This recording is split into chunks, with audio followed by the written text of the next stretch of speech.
আসসালামু আলাইকুম ওয়া রাহমাতুল্লাহি ওয়া বারাকাতুহু। ইন্নাল হামদালিল্লাহ নাহমাদুহু ওয়া নুসাল্লি আলা রাসূলিহিল কারীম আম্মা বাদ ফাউযু বিল্লাহি মিনাশ শাইতানির রাজীম বিসমিল্লাহির রহমানির রহিম। মামলা মোকদ্দমা থেকে জয়লাভের একটি আমল বলে দিচ্ছি।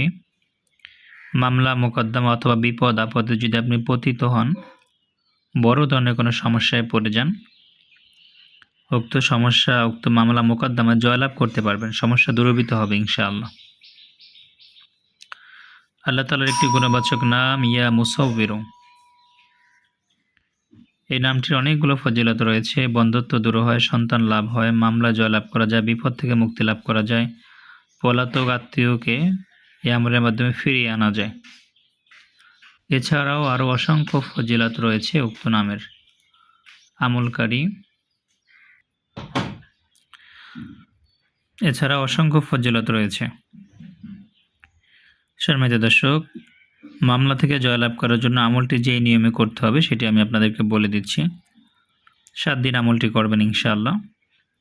যদি সম্ভব হয় 7টি নফল রোজা রাখবেন এবং বেশি বেশি দুরূদ শরীফ পড়বেন, কিছু দান সদকা করবেন এবং প্রত্যেক দিন ফজরের নামাজের পরে ফজরের নামাজ শেষ করে উক্ত নামটি ফজরের নামাজ শেষ করে একটি নীরব জায়গায় বসবেন, নিরিবিলি একটা রুমের ভিতরে বসবেন পাক পবিত্র অবস্থায়, গায়ে একটু সুগন্ধি মেখে 2 রাকাত নফল নামাজ পাঠ করে তারপরে আল্লাহ তাআলার উক্ত নামটি 5000 বার পাঠ করবেন। খুব ধ্যান খেয়ালের সহিত, মানে সূর্য ওঠার পরে আমলটি করবেন। ফজর নামাজের পরে সূর্য যখন উঠবে তখন আমলটি করবেন। 2 রাকাত নফল নামাজ পড়ে আল্লাহর কাছে দোয়া করবেন প্রথমে যে আল্লাহ, আমি এই সমস্যায় পড়েছি, এই মামলা মোকদ্দমায় পড়েছি, আল্লাহ তুমি এখান থেকে আমাকে মুক্তি দান করো। দোয়া করা শেষ হলে উক্ত নামটি 5000 বার পাঠ করবেন। ইয়া মুসাউবিরু ইয়া মুসাউবিরু ইয়া মুসাউবির, এভাবে 5000 বার পাঠ করবেন। আমল শেষে কয়েকবার দুরূদ শরীফ পড়ে আল্লাহর কাছে আবারও দোয়া করবেন। ওই সমস্যা থেকে উদ্ধারের জন্য আল্লাহর কাছে সাহায্য চাবেন।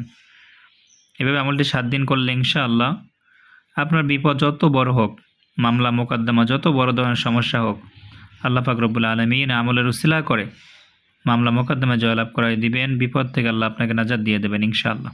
আল্লাহ আমাদের আমলটি করার তৌফিক দান করুক, আল্লাহুম্মা আমিন। আসসালামু আলাইকুম ওয়া রাহমাতুল্লাহি ওয়া বারাকাতুহু।